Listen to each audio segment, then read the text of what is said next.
Al igual que le pasa a la mayoría de los venezolanos en este momento, lo único que está quitándome el buen humor desde lo que ocurrió el 3 de enero es escuchar a gente que no tiene la historia completa criticando lo que hizo Donald Trump con Nicolás Maduro. No more coups, no more wars. Venezuela has a great Venezuela progressive agenda. Si eres de eso, seguro estarás pensando que no entiendo lo que está ocurriendo en mi país. Hermano, soy venezolano. He estado pendiente de Venezuela desde que nací. Cuando tú te enteraste del chavismo, ya yo tenía familiares que habían perdido su trabajo por votar contra el presidente. A mí no me empezó a interesar Venezuela esta semana. Y créeme que todos los venezolanos estamos plenamente conscientes de lo que está pasando en Venezuela. Todos los venezolanos sabemos quién es Estados Unidos y qué es lo que están buscando y qué es lo que más les interesa. Y aún así hay razones de sobra para celebrar. Incluso si esto es solo el comienzo de una larga y difícil travesía. Ahora, no soy un experto en política para explicarte con peras y manzanas todo lo que representa este movimiento a nivel geopolítico. Lo que sí soy es un venezolano que vivió este régimen en carne propia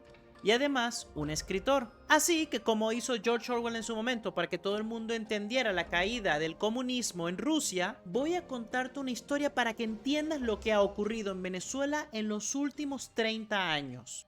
Aquí te va.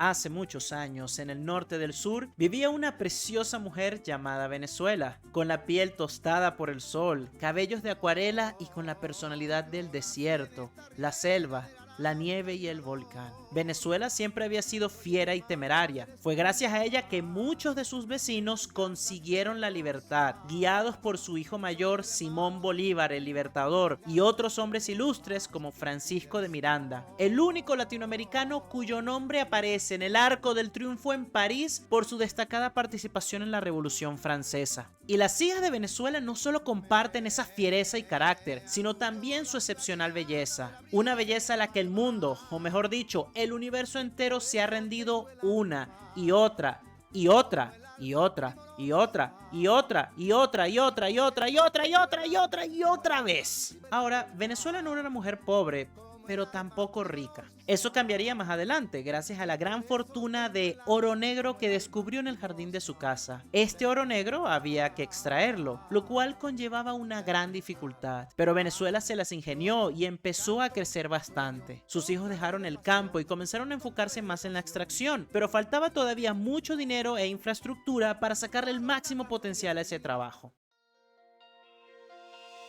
Baby, cohete. En el vecindario había un empresario bastante poderoso y grande. Este sujeto no es ni bueno ni malo, digamos, sino predecible. Es un tipo al que le brillan los ojos cada vez que escucha sobre el oro negro. Don Green gozaba cada vez que podía poner sus manos en cualquier reserva de oro negro que existiera en el vecindario y se acercó a Venezuela con un trato. Él pondría el dinero, la maquinaria y el conocimiento y Venezuela pondría el jardín, la tierra y el permiso. A veces el trato ponía a Don Green gordo y Venezuela tenía que renegociar y pedirle que equilibrara más la balanza, y este lo hacía, no porque fuera muy pana, sino porque sabía lo que le convenía. Esta relación terminó siendo bastante beneficiosa para Venezuela, a la que empezaron a llamar la Saudita, y sus hijos eran de los más ricos no solo del vecindario, sino también del mundo entero. Sin embargo, Venezuela tenía una muy buena costumbre que fue lamentablemente abusada. Como amaba la libertad, Venezuela no se quería imponer a sus hijos, y los dejaba a ellos administrar el dinero que salía de la reserva de oro negro, confiando en que harían lo mejor para ella y los demás hermanos. Dos de ellos, Adelardo y Copérnico, eran los que mandaban más, pero eso no significaba que lo hicieran bien. Por años estuvieron robando y despilfarrando el dinero de Venezuela, pensando que se trataba de un pozo sin fondo. Ninguno de ellos esperaba que el oro negro podía perder su valor, lo cual tristemente ocurrió en un viernes negro. La riqueza de Venezuela se vio mermada dramáticamente y esta hermosa princesa empezó a debilitarse y a sentirse enferma. Adelardo y Copérnico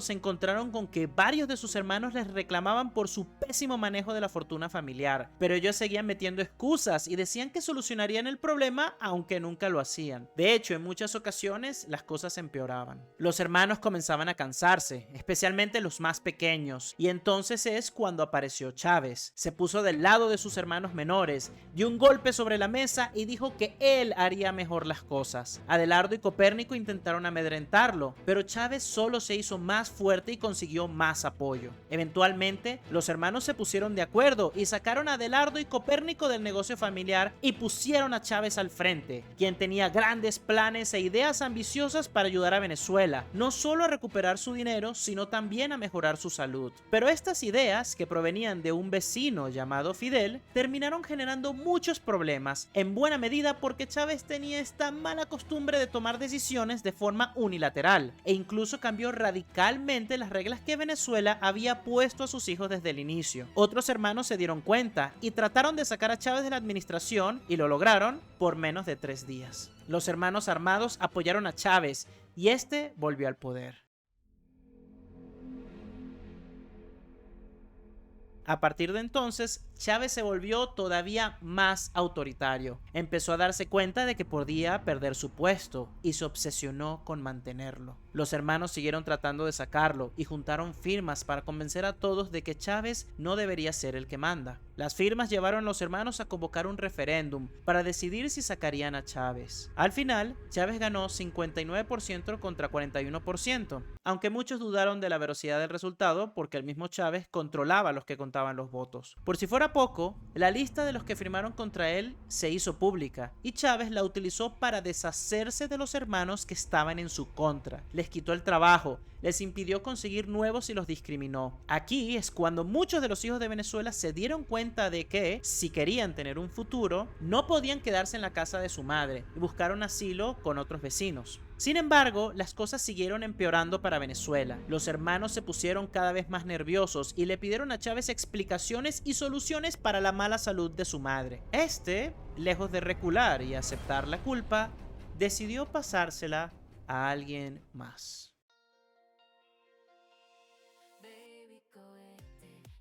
Don Green, goloso como siempre, había permanecido al margen de todo esto. La salud de Venezuela le traía sin cuidado, siempre y cuando pudiera sacar el oro negro de su jardín. Cuando Chávez empezó a echarle la culpa de todo, el empresario trató de reaccionar, pero Chávez no se lo permitió. Con ayuda de sus hermanos sacó los golpes a su vecino.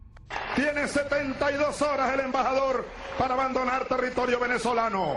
¡Váyanse al carajo, yanquis de mierda! Se quedó con todo lo que había construido y rompió los contratos que su madre había firmado con él. Ahora Chávez tenía todo el control del oro negro y la autoridad para utilizarlo, pero al igual que Adelardo y Copérnico, se dedicó a robar y a estafar. Hizo todavía más cambios en las reglas de Venezuela y puso que ahora él podía ser reelegido cuantas veces quisiera. Bueno, primero, dicen que no es demócrata. ¿Usted está dispuesto a entregar el poder después de 5 años? Claro que estoy dispuesto a entregarlo, no solamente después de 5 años, yo he dicho que incluso antes. También consiguió ayuda de otro vecino malintencionado, al que llamaremos Putini. Y para que algunos de los vecinos hicieran la vista gorda y otros directamente le ayudaran a mantener el poder, le pagaron con oro negro a muchos de ellos. Venezuela se enfermó cada vez más, pero nadie, ni ella ni sus hijos, tenían la fuerza para rebelarse contra Chávez, que ahora contaba con un gran apoyo de otros hermanos igual de sedientos de poder y corruptos como él. Entonces, Chávez se enfermó súbitamente y murió. Algunos de los hermanos pensaron que este sería el momento de la liberación, pero los que habían estado apoyando a Chávez desde las sombras aparecieron, en particular 2 de ellos, Maduro y Cabello, los cuales son probablemente los hijos más desalmados y crueles que Venezuela ha tenido.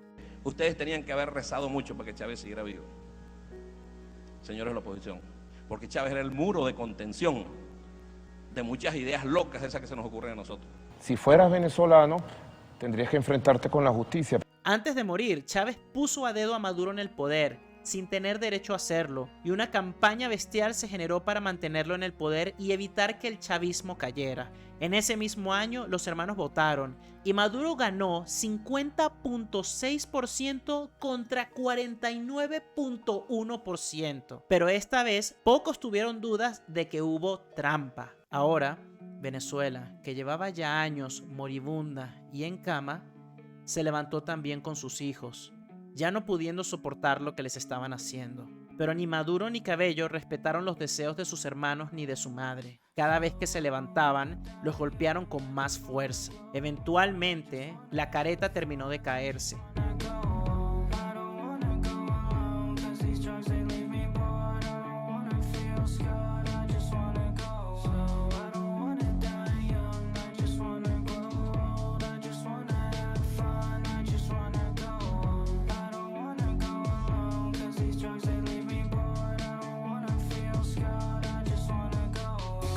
respondió con una orden de captura contra líderes de la oposición a quienes responsabilizó de los hechos, a pesar del llamado pacífico con el que se convocó a la manifestación.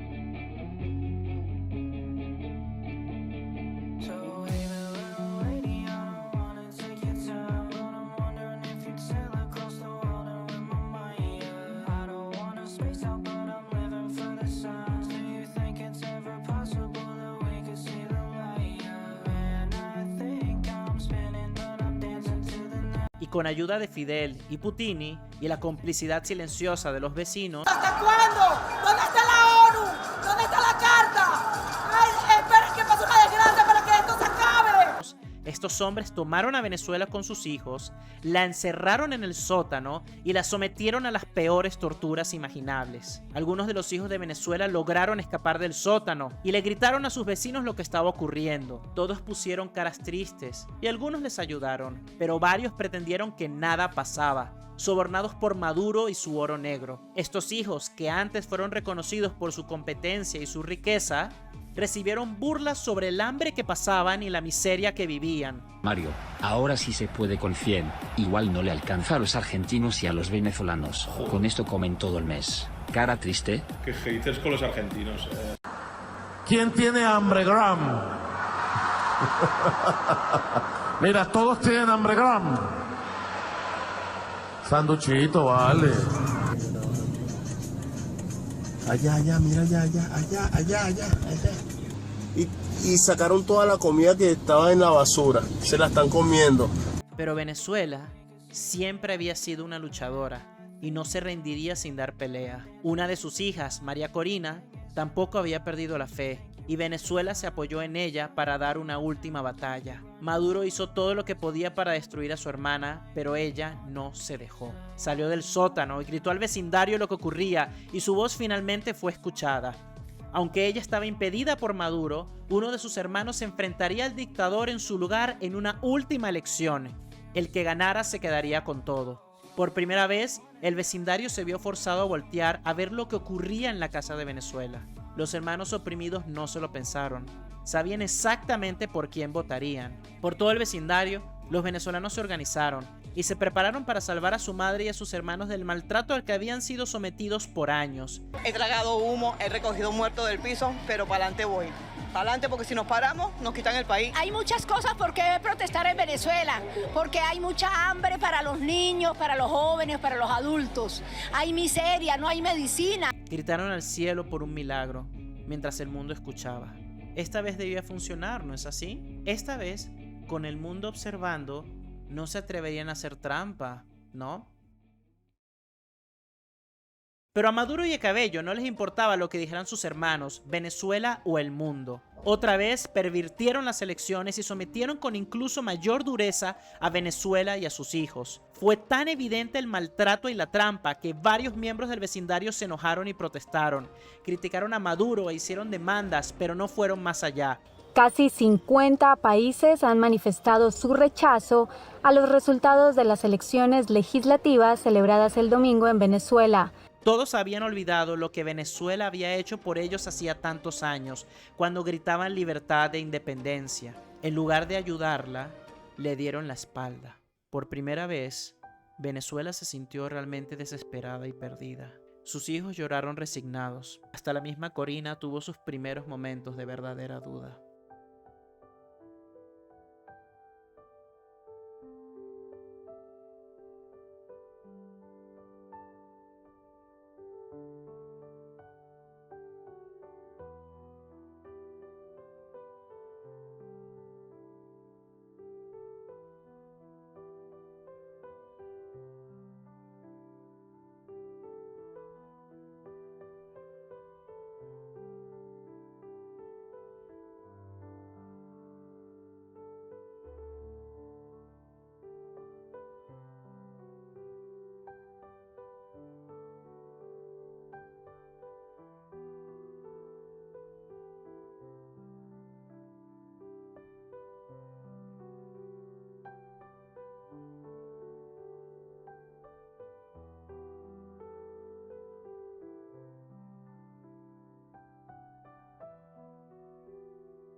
Pero entonces pasó algo increíble.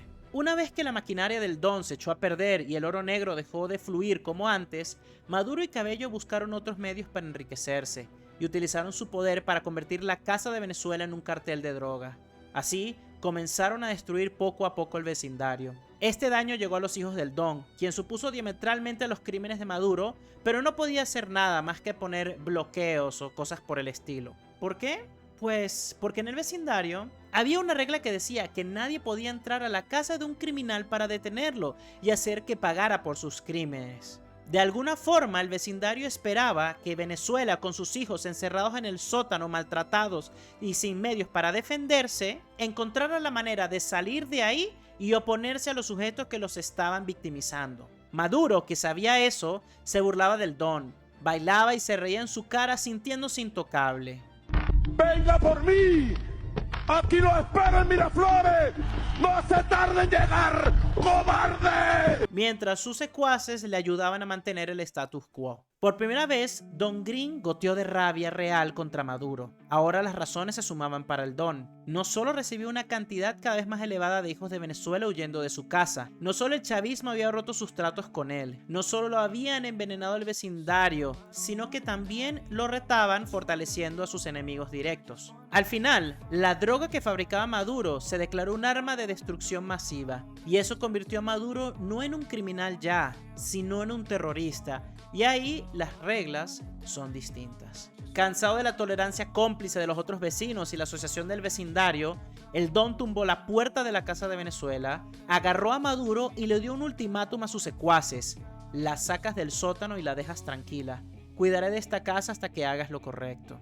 Con acciones y no con palabras, el supuestamente frío empresario demostró mucha más lealtad a Venezuela que todo el vecindario combinado, que todavía se atrevió a criticar lo que hizo porque cómo se atrevía a tumbar la puerta de una casa que no era suya. A él solo le interesa el oro negro, no le importa Venezuela. Y entonces, mientras los hijos de Venezuela celebraban con lágrimas el rescate de su progenitora, los hijos de los vecinos criticaron al rescatista, aunque claramente no entendían la situación ni los crímenes de Maduro, Cabello y su gente. Mientras Venezuela sufría y era maltratada, no hicieron más que ver. Y ahora quisieron pretender que les importaba lo que ocurriera en esa casa.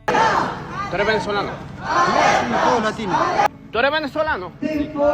¿Ah? ¿De qué parte de Venezuela? ¿De Carabobo? ¿Qué parte de Carabobo? No eres venezolano. Hay un venezolano aquí. Estamos en Suiza. Estamos en Suiza en una protesta en contra del imperialismo con banderas de Venezuela. Y no hay ni un solo venezolano. Ahora pégueme, pues, pégueme. Torturado por el régimen de Nicolás Maduro. ¿Tú eres de Venezuela, hermanito? No. ¿No? ¿Alguien de Venezuela? No, tampoco. ¿Alguien de Venezuela que nos pueda dar una entrevista? Ay, de Venezuela no. No los he visto. Porque yo soy exiliada política, señora. A mí me pusieron una lista en la que yo no podía trabajar. A mi sobrino lo asesinaron hace un año. Usted tiene todo el derecho que quiera, pero no el derecho a hablar de Venezuela. Y menos cuando usted ni siquiera es venezolana. Váyase a vivir a Venezuela. Venezuela y sus hijos, por su parte, conocían muy bien a la persona que los salvó. Sabían que no era alguien que actuara de manera altruista, pero de todas formas fue imposible para ellos no mirarlo a los ojos y decirle gracias por salvarnos. Este es el sonido de algarabía de cientos de venezolanos.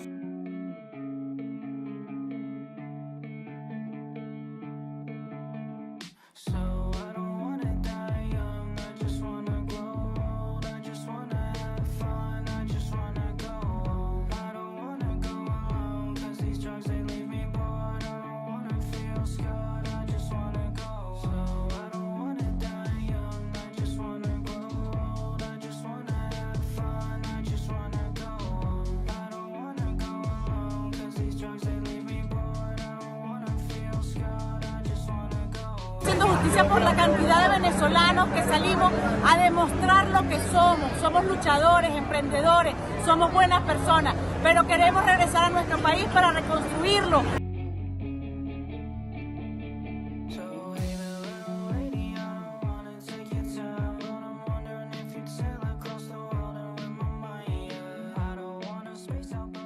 Porque verás, la soberanía de Venezuela no fue violentada por el Don, sino por Maduro y el chavismo por casi 3 décadas. Venezuela tenía años sin ser dueña de su futuro. Y este es el primer momento en décadas en el que eso ya no es una verdad absoluta. Ahora, al menos, hay esperanza.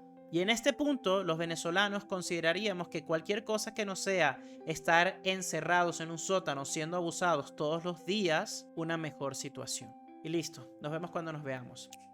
Goodbye.